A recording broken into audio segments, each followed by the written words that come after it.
Bonjour jeune otaku, et bienvenue dans l'Otaku de cœur numéro 2.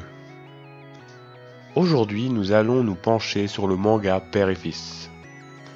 Édité par Kiun au prix de 7,90€, prix conseillé. Alors let's go, résumé.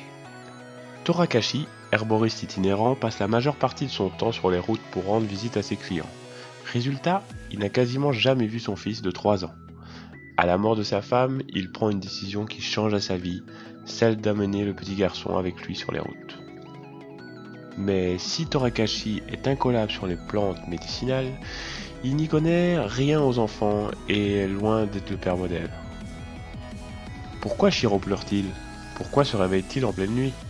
Entre les soucis du quotidien et son travail éreintant, le jeune papa est complètement dépassé. Les aléas du voyage et les rencontres diverses l'aideront-ils à renouer les liens perdus avec son fils? Laissez-vous attendrir par le duo père-fils le plus improbable du manga. Mitagawa, la mangaka, décrit avec grande délicatesse la joie et les peines de ses héros, hors du commun. Avec son trait fin et minutieux, l'auteur nous entraîne dans un voyage à travers le Japon traditionnel. Quelle que soit l'époque, la paternité s'apprend à petits pas. Alors voilà, le résumé est terminé. Alors vous allez peut-être me prendre pour un fragile, mais j'ai adoré ce manga et franchement il m'a beaucoup touché.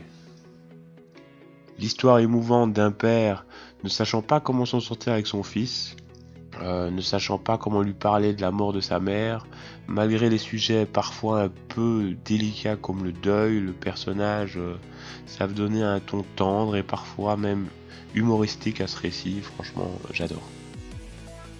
Alors j'avais acheté ce manga grâce à la couverture qui m'avait quand même donné envie avec un air frais et j'aurais jamais cru tant accrocher à ce manga.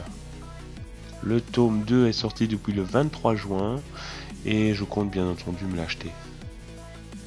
Les planches sont très belles et les dessins sont très détaillés. Moi franchement je donne une note de 18 sur 20 à ce manga. Et toi, as-tu acheté ce manga? Comptes-tu l'acheter? Dis-moi tout en commentaire.